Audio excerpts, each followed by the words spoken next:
আজ আমি একটা অন্যরকম চিকেন রেসিপি নিয়ে চলে এসেছি, রোজকার চিকেনের থেকে একটু আলাদা। এই চিকেনটা নান, রুটি, পরোটা, পোলাও সব কিছুর সাথেই খেতে খুব ভালো লাগে। চিকেনটা বানানোর জন্য আমি এখানে নিয়ে নিয়েছি 600 গ্রাম চিকেন। তাতে দিয়ে দিচ্ছি 4টে কাঁচা লঙ্কা চিড়ে, আর এর মধ্যে দিয়ে দেবো আন্দাজ মতো নুন। নুনটা আপনারা আপনাদের আন্দাজ মতো দেবেন। আর কিছু ধনেপাতার ডাটা আমি চপ করে রেখেছিলাম, এগুলো আমি চিকেনের মধ্যে মিশিয়ে দিচ্ছি। আর কিছু রসুন নিয়ে নিয়েছি, এক্ষেত্রে রসুনটা একটু বেশি লাগবে, তো রসুনটা আমি হামালদিস্তায় ভালো করে থেতো করে নিয়েছি। এখানে আমি দিয়ে দিলাম 1 টেবিল স্পুন মতন রসুন বাটা আর 1/2 টেবিল স্পুন মতন আদা বাটা। আর মিশিয়ে নিচ্ছি এর মধ্যে 1/2 কাপ টক দই। টক দইটা যেন খুব টক না হয়।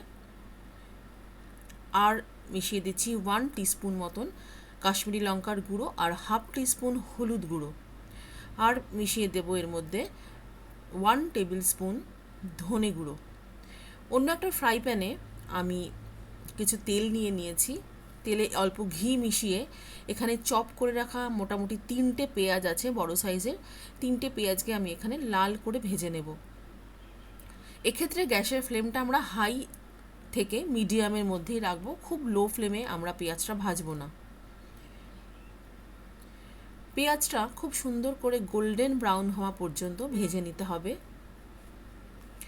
পেঁয়াজের মধ্যে অলরেডি একটা সুন্দর কালার চলে এসেছে। এখন পেঁয়াজটা আমরা তেল ছেঁকে সুন্দর করে তুলে নেব। পেঁয়াজ ভাজলে পেঁয়াজ থেকে একটা সুন্দর গন্ধ বের হয়, যেটা চিকেনের মধ্যে খুব ভালো লাগে, একটা মিষ্টি গন্ধ পেঁয়াজ থেকে বের হয়। চিকেনের মধ্যে আমরা পেঁয়াজটা মিশিয়ে নিয়েছি। এবার এর মধ্যে দিয়ে দেব কিছু চপ করে রাখা ধনেপাতা। এখন ভালো করে চিকেনের সাথে মশলাগুলো মিশিয়ে নেব, যেন প্রত্যেকটা চিকেনের মধ্যে মশলাগুলো ভালো করে কোট হয়ে যায় আর ফ্লেভারটা যেন প্রত্যেকটা চিকেনের মধ্যে ঢুকে যায়। এভাবে এটাকে আমরা 10 মিনিট মতন ম্যারিনেট করে রেখে দেব। এবার ওই পেঁয়াজের তেলের মধ্যেই ফোড়নে দিয়ে দিচ্ছি দু টুকরো দারচিনি আর তেজপাতা। ফোড়ন থেকে যখন একটা মিষ্টি গন্ধ বের হবে, তখন আমরা ম্যারিনেট করা চিকেনটা তেলের মধ্যে ঢেলে দেব। এক্ষেত্রে চিকেনটা খুব একটা নাড়াচাড়া করার দরকার হয় না। চিকেনটা ভালো করে তেলের সাথে মিশিয়ে মোটামুটি দমেই এই চিকেনটা হয়ে যায়। একদম লো ফ্লেমে চিকেনটা ঢাকা দিয়ে বসিয়ে রাখতে হবে। খুব একটা নাড়াচাড়া করার দরকার এই ক্ষেত্রে পড়ে না। চিকেনটা আমি ঢেলে নিয়েছি আর খুব ভালো করে তেলের সাথে মিশিয়ে নিয়েছি। এখানে তেলের সাথে আমি একটু ঘিও মিক্সড করেছি, যাতে ফ্লেভারটা খুব সুন্দর আসে।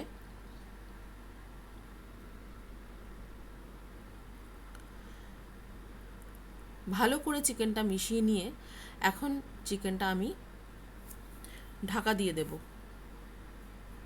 যাতে অল্প আছে চিকেনটা খুব সুন্দরভাবে হয়ে যায়।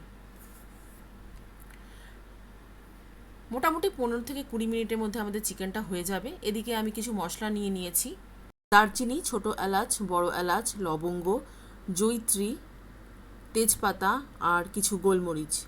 এগুলো আমরা শুকনো করে খোলায় ভেজে নিয়ে গুঁড়ো করে নেব। এই মশলাটা আমার কাছে কড়াই আছে।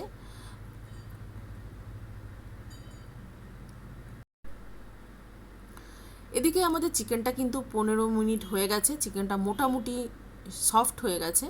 এখন গ্রেভি যতটা দরকার সেই মতন আমি এখানে একটু গরম জল মিশিয়ে নিয়েছি। আপনাদের যতটা গ্রেভি দরকার সেই আন্দাজ মতন আপনারা এর মধ্যে গরম জল করে মিশিয়ে নেবেন। ঠান্ডা জল এখানে আমরা অ্যাড করব না, গরম জল অ্যাড করলেই ভালো লাগবে। চিকেন আমাদের একদম রেডি। আমি এখানে মিশিয়ে নিচ্ছি কিছু কসুরি মেথি পাউডার, আর এখানে অ্যাড করছি যে মশলাটা বানিয়েছিলাম সেই মশলাটা 1/2 টিস্পুন মতন আমি এখানে মিশিয়ে নিচ্ছি। আর আমি এখানে দিয়েছি 1 টিস্পুন মতন কেওড়া ওয়াটার, সেটা আমি ভিডিওতে দেখানো হয়নি। কেওড়া ওয়াটার দিলে এই চিকেনের গন্ধটা একদম অন্য লেভেলে চলে যায়। একটা অসাধারণ ফ্লেভার আসে চিকেন থেকে মশলার সাথে কেওড়া ওয়াটার মিশে। কেওড়া ওয়াটার অ্যাকচুয়ালি আমাদের যে মশলাগুলো আমরা এর মধ্যে অ্যাড করেছি সেই মশলার যে ব্যালেন্সটা মেনটেন করে। আর আমি এখানে কিছু আমন্ড নিয়ে নিয়েছি।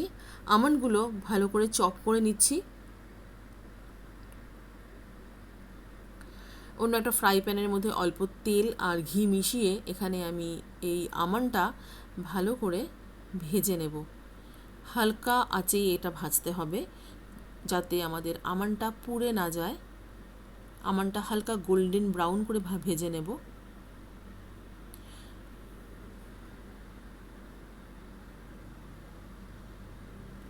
এই তেলের মধ্যেই অ্যাড করব একটু কাশ্মীরি লঙ্কার গুঁড়ো।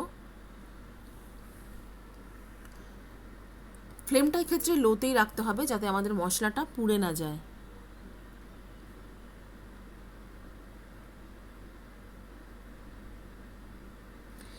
এবার এটা আমরা চিকেনের মধ্যে ঢেলে দিয়েছি। আমন্ডটা যখন গ্রেভির সাথে মিশে যায় আর যখন মুখে পড়ে তখন একটা অদ্ভুত ফ্লেভার এই চিকেন থেকে আসে, খুব ভালো লাগে ফ্লেভারটা। আমাদের চিকেন কিন্তু একদম রেডি। এইভাবে আপনারাও রান্না করে আমাকে কমেন্ট বক্সে জানাবেন আপনাদের কেমন লাগলো। আজকের ভিডিওটা এখানেই শেষ করছি, দেখা হবে আবার নেক্সট ভিডিওতে।